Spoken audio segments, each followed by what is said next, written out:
Sly Stallone, Sylvester Stallone, Rocky. Rocky's story is this even, right? But Sly's is too. Sly's a good friend of mine. And when I first met him years ago, he was listening to my tapes and stuff, and he invited me over for dinner. We started talking. And I said, I've heard your story from other people, but I really love to hear it from the horse's mouth. I don't know how much is mythology, urban myth, and how much is true. So he told me his whole story. He said the essence of it, though, was, he said he knew his whole life what he wanted to do since he was very, very young. He wanted to be in the movie business, period. I mean, not just TV, movies. And he said why was, for him, it was a chance to have people not only escape, but to inspire people. And by the way, that drive is what made most of his movies, inspire people to what they're capable of, to overcome unbelievable obstacles, because in his own life he felt like he did that. When he was born, he was pulled out by the forceps. That's why he looked the way he did. That's why he talked the way he did. And he said, so I really want to do that. And he said, I knew why I wanted to do it, and I wasn't willing to settle for anything else. And he said, what happened was, I went out to try and get jobs, and it's not like I went, hey, Adrian, they went, you're a star. It didn't work out real well. They looked at me and said, hey, you're stupid looking. Do something else. What is it talking like this? There's no place for you in that stuff. You're never going to be a star in the movies. You're insane. No one's going to want to listen to somebody who looks dopey and talks out of the side of their mouth, right? And he got no after no after no after no. He said, I was thrown out more than 1,500 times of agents' offices in New York. I said, there aren't 1,500 agents in New York. He said, I know. I've been to them 5, 6, 7, 8, 9 times. He said, remember one guy, I went in there, and I got in there at 4 o'clock, and he wouldn't see me, so I stayed there, and I would not leave, and I stayed overnight. They came back the next morning, I was still sitting there. He said, that's how I got my first job. The guy said, fine, come in here. And he sat down, and he went through this, and he gave me my first movie. I said, oh, really? I thought Rocky was your first movie. He said, no, this other movie, I'd never heard of it.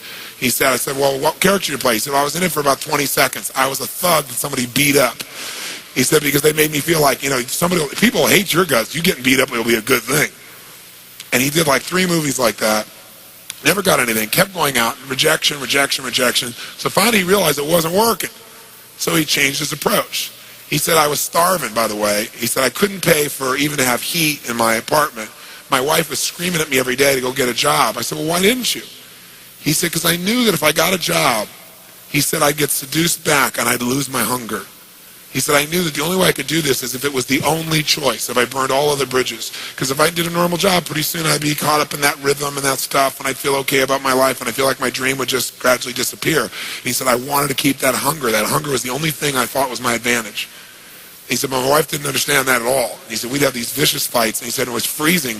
So I was broke, we had no money, and he said, so I finally went to the public library one day because it was warm. He said, I didn't want to read anything. He says, I went in, New York Public Library. He said, I was hanging out there, and I sat down in this chair, and somebody left a book there. And he said, I looked down at this book, and it was the poems of Edgar Allan, stories of Edgar Allan Poe. And he said, so I started reading it, and he said, I got totally into Edgar Allan Poe. And he said, I know everything about it. He goes on for another 20 minutes telling me about Edgar Allan Poe. He knows everything, how he died, what it was about, what really happened. And I said, well, what did Poe do for you? He said, Poe got me out of myself. He got me to think about how I could touch other people and not worry about myself so much. And he said, it made me decide to become a writer. I said, just imagine Rocky the writer, right? And he said, so I tried to write a bunch of screenplays. Nothing worked. I was totally broke. He said, I didn't even have $50. And he said, and finally, he said, I sold a script. It was called Paradise Alley. He said, it's a movie I made many years later, but I sold it. And he said, I sold it for $100. He said, but $100 was a ton of money, man. I was so thrilled. I thought, I'm on my way. But it never led to anything. And he said, so finally, he said, I kept going and going and going. He said, finally, we were so broke. He said, I hawked my wife's jewelry. He said, Tony, there's some things in life you should never do. He said, that was basically the end of our relationship. She hated my guts so much. He said, now we were so broke, we had nothing, no food, no money. And he said, the one thing I loved most in the world was my dog. He said, I love my dog because he gave me unconditional love, unlike my wife. And he said, so what happened was, though, we were so broke that to survive, I couldn't even feed my dog. So I went to a liquor store. He said, it was the lowest day of my life. And I stood outside the liquor store trying to sell my dog to strangers. He said, I tried to sell my dog for $50. And he said, finally this one guy negotiated with me and bought my dog for me, my best friend on earth, for $25. He said, I walked away from there and I cried. He said, it was the worst thing that ever happened in my life. He said, 2 weeks later, I'm watching a fight between Muhammad Ali and Wepner, this white guy that's getting bludgeoned but just keeps on coming. And he said, I got an idea. He said, as soon as the fight ended, I started writing. He said, I wrote for 20 straight hours. I did not sleep. I wrote the entire movie in 20 hours straight. Right then. Saw the fight, wrote the movie. Whole thing, done. He said, I was shaking at the end. I was so excited. He said, I really knew, man. I knew what I wanted. I knew why I wanted it. He said, just like you teach that formula. He said, but I said, man, I took the action. Now it's time to deliver. And so he said, I went out and started trying to sell it to agents. And they all would read it, and they'd say, this is predictable. This is stupid. This is sappy. He said, I wrote down all the things they said, and I read them the night of the Oscars when we won. Right? He said, it was really good, right? The greatest revenge is massive success. And he said, so what happened was, he said, I kept going, trying to sell it, nobody going, I'm broke, I'm starving.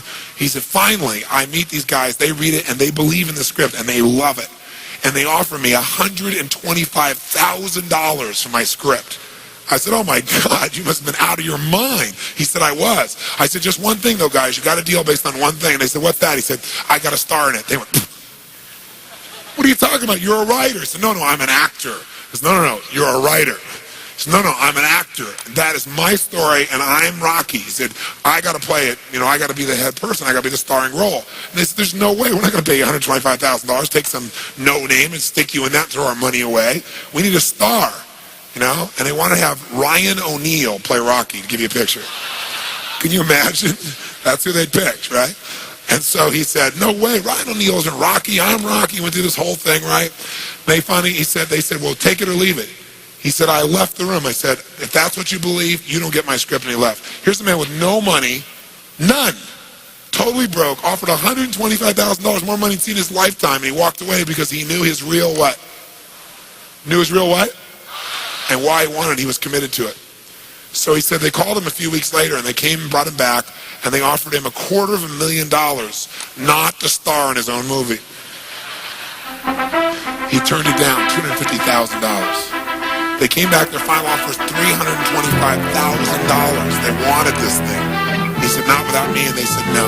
They finally compromised, and they gave him $35,000 and points in the movie, because they said, if this is going to happen, then you're going to take the risk with us. And the bottom line is we don't think it'll work, but at least we won't spend a bunch of money on you. And then they only spent $1 million to make Rocky, and it grossed $200 million at the time. Right? It was done pretty well. But what's interesting about this is, I said, what'd you do? Even $35,000, it's not $250,000. That's a lot of money when you don't have $25. I said, what's the first thing you did? I figured you went out and partied or something. He said, I went to that liquor store for 3 straight days and hoped that the man who had my dog frequented the store. He said, because I want to buy back my dog. And that was so cool, right? That was really cool. I said, what happened? He said, third day I was there, this guy walks by, and I see him, and I can't believe it, and there's my dog. And I looked at him, and I said, sir, remember me? And he said, it had been about a month and a half by the time this had all come about. And he said, remember me? I'm the guy that sold you the dog. I goes, yeah, I love the dog. He said, look, I was so broke, I was starving. He's my best friend. I'm sure you love him too, but I got to have him black. Please, I beg of you.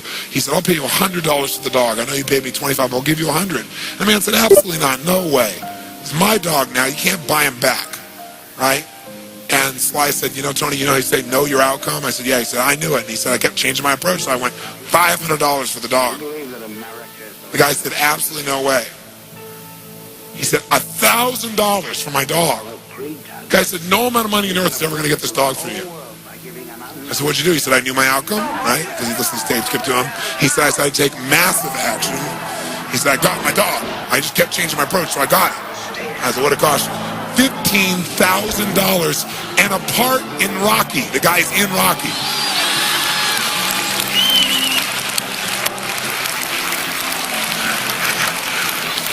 You know that dog in Rocky, Butt Kiss?